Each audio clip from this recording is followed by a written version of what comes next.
Hey everyone, welcome to a new video. Normally I do these yesterday, like on the Wednesday, right, a week before the patch, but I was actually at Gamescom yesterday, so I've just got back and I'm making this video for today. We have a lot of changes for 9.17, a lot of buffs, nerfs, and then a few updates at the end of the video as well. We're going to start off with our nerfs today. There are three that are coming in. So one for Aatrox, one for Kayle, and one for Qiyana. So for Aatrox, they're lowering his base health down to 550 from 580. Originally, it was going to go down to 520, but they've kind of like raised it back up now, back into the middle. When you're a huge lane bully like Aatrox is, the base health does actually matter a little bit because you're going to try and fight all the time, right? And you're probably going to need like maybe one or two less autos to kill him now. You'll probably find it's going to be easier in the lane phase to fight him, to beat him, and that means his worst matchups are going to get even worse. Like Malphite, for example, is apparently awful. Another one that I can think of is Kled, definitely going to demolish him even more with the healing reduction, but then you have stuff like Jax and Fiora, which were doing okay stat-wise, kind of in the middle, and now they're going to get better in comparison. It's kind of going to sway towards them. As you level up and stuff, it's not really going to mean as much. It's just like the early lane phase will really feel it, but I would expect out of this change that the harder matchups for him become even harder, and the middle ones definitely go towards the other champions like Jax a little bit more. Akali's change is kind of the opposite of this. Her QAP ratio is down to 40%. That's 20% less than before. Now, this one is aimed at impacting your mid game, your late game, or if you kind of get fed, you get a lot more items than you would normally have. Remember, that cooldown is basically non-existent on the Q, so you're going to be using it over and over. It's not just like the single use 20% less, and that's pretty much it. Like, you're going to have that lesser AP ratio every single time you use it during a fight. If you have 200 AP, that is going to be 40 less damage, right? Every time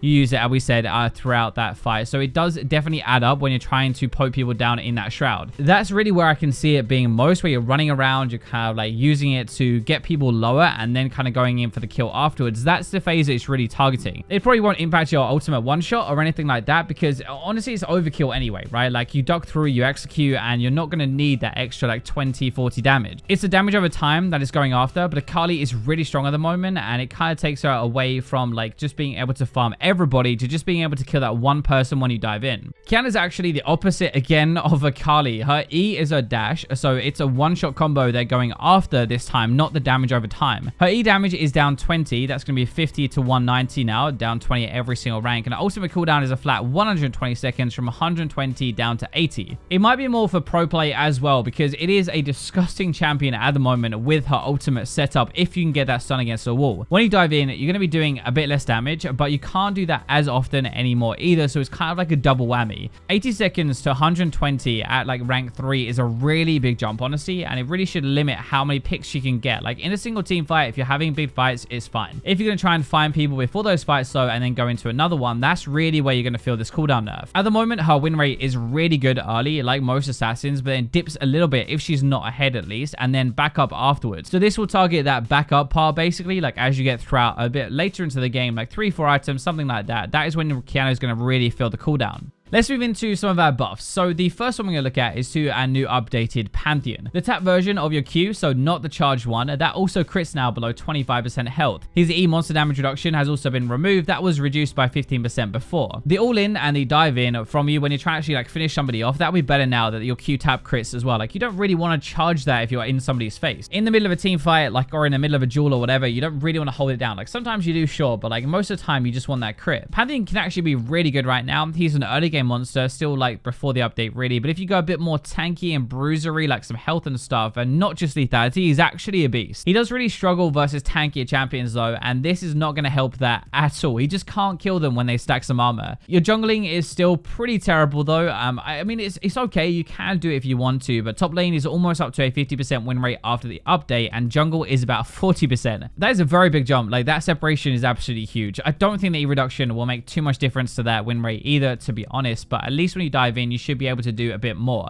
Another we have that I think might be a little bit dangerous, but I might be biased because I play a ton of Lucian. His base AD is going up 3 to 64. He's already very good at the moment, I think, with the Essence Reaver and Infinity Edge build that we see sometimes because he spikes very hard at just 2 items. Now, more base AD for an AD carry is so good because it means more auto damage every single time you attack and more ability damage and better CS. If you're constantly hitting somebody as an AD carry, which you probably are, the extra AD will add up to like a fair amount over the lane phase. It's a lot of small things together, I think, anyway. That's why base AD is pretty good, but it's it's mainly going to be better at early levels in the lane phase. If he gets ahead, you can run away for the game more for sure. So I think that's kind of why it can actually be quite good for Lucian. But as you get to probably like 1 and 1.5 items, you won't really notice this at all. The other AD carry getting a similar change, which is very much less dangerous, I guess. Kalista's base AD is up 2 to 59, base mana up 20 or thereabouts to 250, and mana per level up 10. Most people don't want to play Kalista, let's be honest. Right now, she apparently has a 44% win rate and a buffing mana, so that probably isn't going to help too much. I mean, that win rate is not actually that low. It will be a bit higher when people play her properly, but it's really hard to start playing Kalista and actually win. The mana side isn't actually that bad for Kalista because of the E change we had a while ago, which is one of the things I actually hate the most because it made her less of a lane bully. You don't get the refund properly on your E or Rend when you're putting them away from minions and stuff until you rank it up. So having extra mana means like you're actually going to be able to trade a bit better. Technically, this is like maybe 1 or 2 more uses of your E, even just from the base at level 1 without taking in the mana per level, which actually isn't that bad. Sometimes we do see Kalista at higher ranks though, but genuinely it's just easier to play other stuff, and so there's not really much reason to play her. Just rounding out at bot lane, we've got 2 more support changes, and one I'm kind of surprised about, actually. Very surprised, honestly. Like, the Q cooldown for Leona has been lowered by 1 second to 5 seconds. Leona is actually doing quite well right now anyway. She came up a lot in 9.16, but she isn't, like, the best at getting past mages, but she does very well against melee matchups, for sure, like, definitely. Obviously, the cooldown, like everything else, goes down with cooldown reduction, so a 3-second stun is pretty insane later, actually. Her E is also only a 6-second cooldown when you get to rank 5 with that, so you can kind of combo them together properly and just stun everybody every 3 seconds. I actually think as well, if you're going to play this, you should max your W, E, and Q. I think most people do this anyway, but it's going to be really strong now moving into this patch, especially with something more aggressive like a Lucian that was just buffed.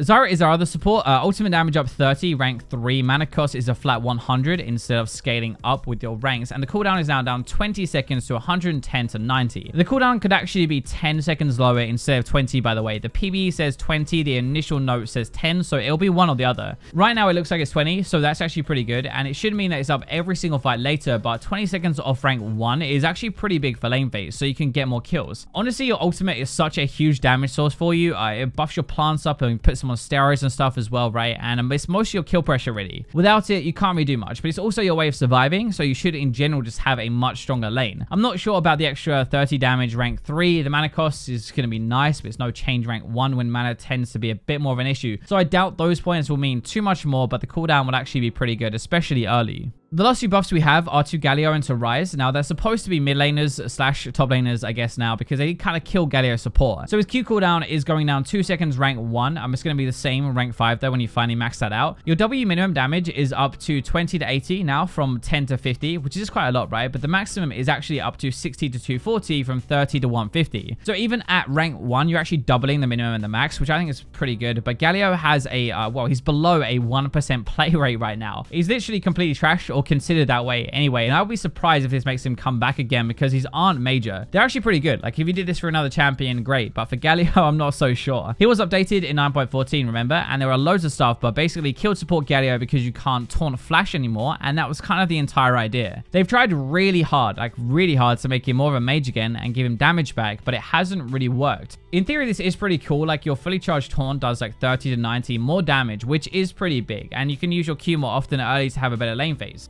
Last up, we're looking at Ryze. So base magic resist up 4 to 34 and E damage up 10 to 70 to 150. Magic resist is obviously pretty simple as a change, trying to make him more durable so he can fight and not get bullied as much in the lane phase. Ryze is pretty short range. He has to get stuck in, right? It's not that bad, like half of what you get from a stat shard. So it is a pretty cool change, I guess, if you're against AP. He's typically very weak early game. So both of these changes are really just aimed at helping his lane phase again, so he doesn't get too far behind. I feel like actually, honestly, a lot of these changes are aimed at lane phase for like later games scaling champions. The last stuff in 9.16, last stuff we're going to look at today are a couple of updates to Kayle and to ASol. They're finally going to drop. The Karen one, though, by the way, is not going to drop this patch, so that's probably coming in 9.18 or 9.19. There's a lot of different stuff with both of these, and I do have a dedicated video really about them, so I will link that down below if you want to go and look at kind of like what it really means. But just to show you some of the changes, so Kayle's passive is basically, well, very, very different. It works similar way, but the ranks are going to be different, like at different points. So as an example, the range is now 525 at level 6. There's no bonus attack speed anymore that you get at this point, but you do become a ranged champion at level 6 in the lane phase. At level 11, you're going to have your AoE damage. It's going to be the same. This is a little bit later into the game now. And at level 16, you're going to be permanently exalted, and your attack range is increased to 575, which is actually higher, but there's no true damage anymore. Basically though, range at level 6, your lane phase is going to be stronger, and then as you get to level 16, you should be a little bit weaker because of no true damage, but the on hit is going to be a little bit stronger anyway. The other side is your Q is now going to refund 50% of the cost if it hits a champion. The cast delay has been halved, it's got a slower missile speed, a lower range, and the armor and magic resist shred has been lowered to 15% from 20%, but the duration is up a second. The E part here is the bit that's a bit different because this is also where your damage on your passive comes from, so that is why I said it's a little bit higher as you go through because the ratios are a little bit better, even though it's not true damage. Last thing is your ultimate cooldown is going down 40 seconds to start the game, which I think is actually really big. Or obviously once you get to level 6, mana cost is going to go down at rank 3 as well, but they're still having the thing where if you use it, you can't attack. I think personally Kayle will actually be a bit better now and played more because the lane phase isn't completely as rubbish as it was before. Like honestly, you actually should be able to fight a little bit more, protect yourself, but you are still a scaling champion, just not quite as much. Aurelion is a little bit different because it's all centered around this new part on his W. Instead of just having it around you now permanently when you activate it like a toggle, it's an actual spell. It does a similar thing. These stars expand, they increase the range, increase damage as well, but it actually is really quick and then decays over time. After 3 seconds, these stars are going to retract back. You get some move speed as well, which is really good, and the cooldown is 8 to 2 seconds. Once you get this to rank 5, which is going to be level 9, you'll have a 2-second cooldown on your W, be able to spin it around in team fights a ton, so it's still the same idea. It's just a spell instead of a toggle around you. I think it's actually pretty good because you can't re-dodge it as easily. Now it's a lot faster. It gives you a clear trading pattern as well against him, where when it's on cooldown, you can go and fight him and he just can't really do as much. That is going to wrap up the video for today, though. I'm not going to go into these, as I said, too much. There's a link down below if you want to check it out, as well as some other future reworks coming in the next couple of patches. Thanks for watching until the very end. I really appreciate it. And for now, I will leave you guys with the robots.